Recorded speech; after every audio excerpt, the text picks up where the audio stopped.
Le à demain, mon cœur sur son écran et la nuit où j'ai repris ma peau.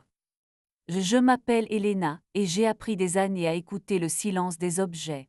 Mon travail m'y a forcé, je crée des vitrines pour des maisons de parfums.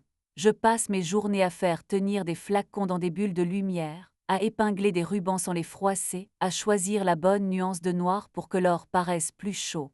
J'aime cette précision, on avance à pas feutrés, on corrige d'un souffle. Dans la vie, j'ai longtemps cru que l'amour se réglait de la même manière, un peu de patience, une main douce, et tout finit par tomber juste. Jusqu'au soir, où la télé du salon s'est allumée toute seule. Ce n'était pas un fantôme, juste l'AirPlay qu'Adrien n'avait pas désactivé sur son ordinateur. Il prenait sa douche.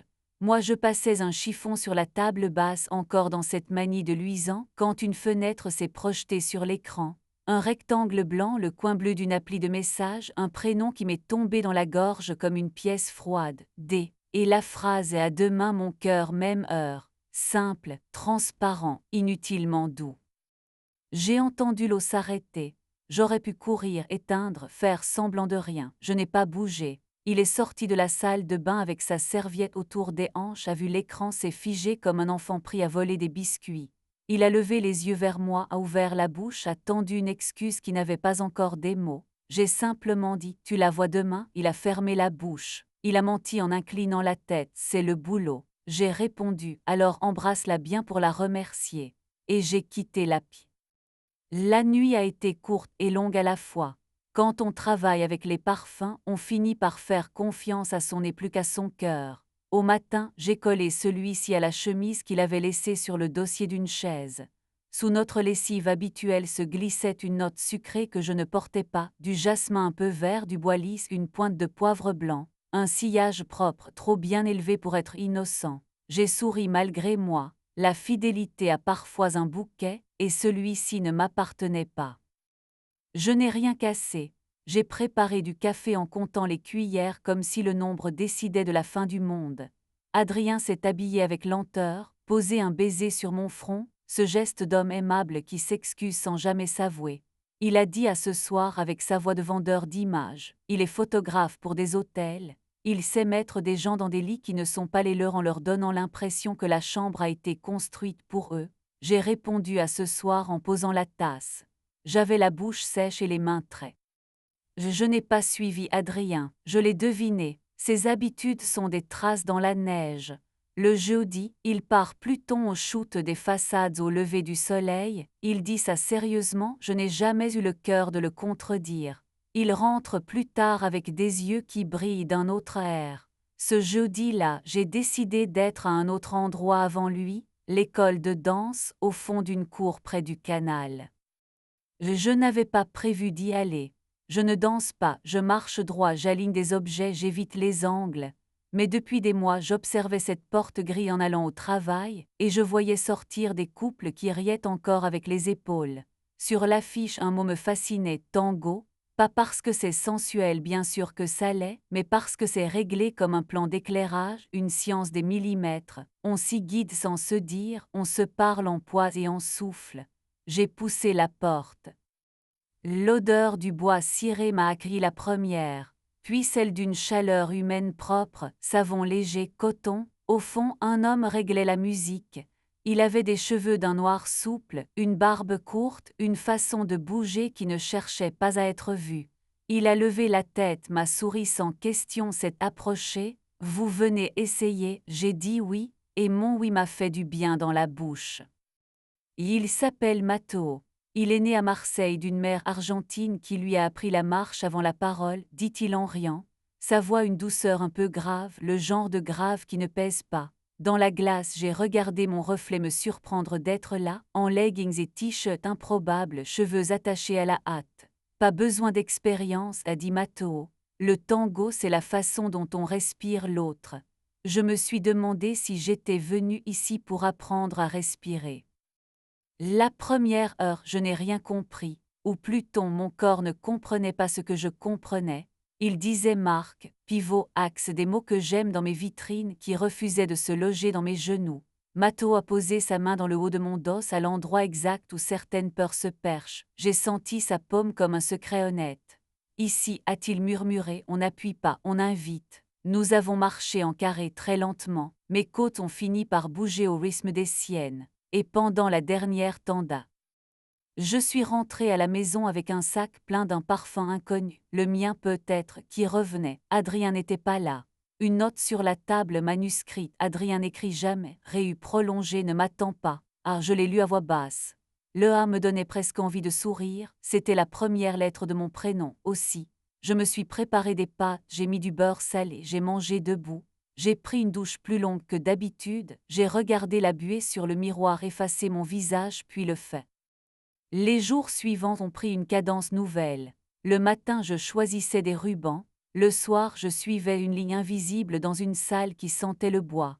Matho ne me posait pas de questions, il s'intéressait à la façon dont mes pas acceptaient la musique. Parfois sa main restait plus d'une seconde sur ma taille, parfois non. Il savait doser notre distance avec une délicatesse qui me rendait brave. Je rentrais tard, mon cou un peu chaud, mes clés dans la poche de ma veste. Adrien s'absentait davantage, changeant juste l'enveloppe des raies. Un dimanche, je suis allée avec lui au marché par habitude. La ville sentait la tomate écrasée et l'olive ouverte. Une femme nous a croisés, elle a prononcé Adrien avec un sourire qui avait lu nos nuits. Elle était grande, manteau clair, une mèche de cheveux coincée derrière l'oreille comme une note qu'on glisse à la hâte. Adrien a dit Diane, voici Elena, et l'air autour de nous a pris la texture d'un vêtement trop serré. Elle m'a tendu la main. Elle portait le jasmin vert avec la politesse d'une victoire. J'ai serré ses doigts avec. Je n'ai pas cherché à savoir depuis quand ou comment la précision m'aurait détruite. J'ai préféré un plan. Il y avait dans 5 semaines un gala de lancement pour une maison de niche qui me confiait sa scénographie. L'événement se tiendrait dans un hôtel particulier où Adrien, le monde est petit, avait déjà travaillé. Je pouvais inviter qui je voulais. J'ai coché les 2 prénoms en haut de ma liste, Adrien et Diane. Puis j'ai pris un papier à en-tête et j'ai ajouté sans trembler, +1 à votre convenance. Le soir du gala, la lumière était un miel qu'on verse sans hâte. J'avais disposé les flacons comme des îles. Le jasmin vert brillait dans son coin comme une ironie.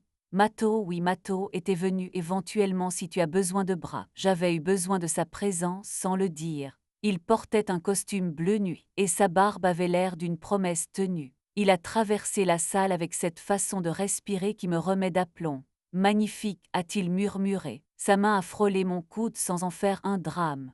J'ai eu.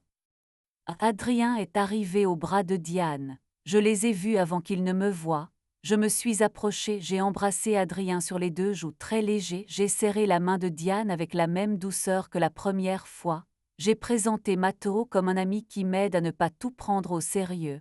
Il a souri à Adrien avec cette courtoisie d'homme qui sait où il met son pas, ni dans la provocation, ni dans la fuite. La soirée a glissé lisse des bulles aux compliments. J'ai gardé ma ligne. Au moment du discours, j'ai pris le micro. J'ai parlé des pots de la mémoire, de ces odeurs qui bâtissent des maisons invisibles où l'on rentre sans clé. J'ai évoqué la fidélité d'un sillage, et j'ai senti autour des épaules comprendre sans comprendre. Puis j'ai proposé un jeu, 3 senteurs dans 3 flacons anonymes. Il fallait se laisser guider par son propre corps. J'avais remplacé l'un des échantillons par un parfum que je fabriquais depuis quelques jours en cachette, un mélange de figuier tiède et de pluie sur la pierre, le seul. Diane, curieuse, a joué. Elle a humé le premier flacon, a souri, l'a reposé, le deuxième le jasmin vert, elle a froncé le nez surprise puis amusée comme si elle se reconnaissait dans un miroir pris au dépourvu. Le troisième, elle a fermé les yeux un peu plus longtemps. Quand elle les a rouverts, elle m'a cherché. Moi je regardais Adrien. Il avait le visage d'un homme qui vient d'entendre sa propre voix sur un enregistrement et qui ne s'y reconnaît pas. Je n'ai rien ajouté. Le jeu n'était pas une vengeance, c'était une mise en lumière. Matho m'a glissé à l'oreille. Tu veux sortir? J'ai dit oui. Nous avons traversé le jardin derrière l'hôtel particulier.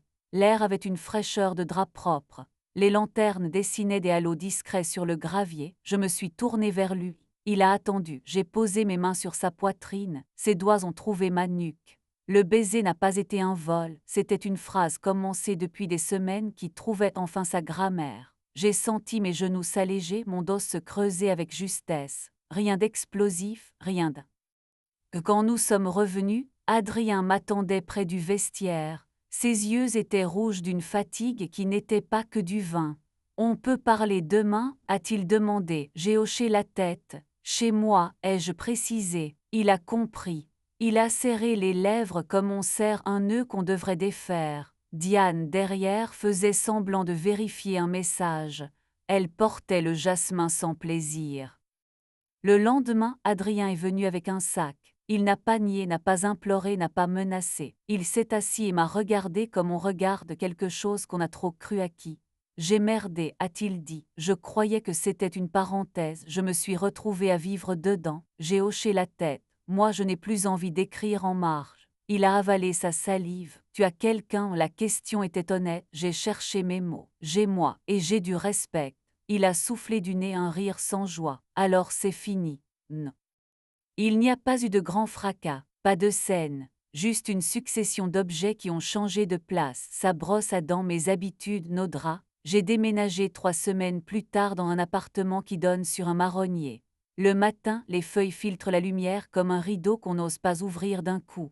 Je m'y sens à la fois à l'abri et au balcon. Mato passe parfois tard après son dernier cours. Nous dînons de choses simples, il cuisine mieux que moi avec cette lenteur attentive qui ressemble à sa danse. Parfois il peut. Adrien m'a écrit un message un soir, des mois plus tard. J'ai recommencé à photographier des gens qui se regardent vraiment. Merci. Je lui ai répondu prends soin de toi avec sincérité. Je n'ai pas revu Diane. Parfois dans une rue, un sillage de jasmin vert traverse l'air comme un souvenir qui fait sa politesse. Il ne me pique plus. Il me rappelle seulement que j'ai appris, moi aussi, à avoir un parfum qui n'excuse rien et qui n'accuse personne. Dans mon atelier, j'ai ajouté un détail à mes vitrines, un miroir placé à hauteur d'épaule, pas du visage. Ceux qui passent y voient leur poitrine respirer. Certains s'arrêtent, étonnés de découvrir ce geste ordinaire qui prouve que l'on est vivant. Je les regarde de loin et je souris. Je sais désormais ce que c'est que de reprendre sa peau, ce n'est pas un combat, c'est une danse. On sort d'un mensonge comme on sort d'une mauvaise lumière. On n'éteint pas tout, on ouvre les rideaux, on ajuste, on place une main, on dit viens à soi-même, et on avance. Parfois le soir, Matteo éteint la lumière du salon et laisse allumer juste une lampe basse. Il met un vieux disque, un bandoneon un peu râpeux. Nous glissons entre la table et le canapé. Ma joue trouve sa chemise. Mes doigts apprennent encore la carte de son dos. Et dans la pénombre, je sens que le monde tient, non parce qu'on le retient, mais parce qu'on y tient, enfin sans mentir.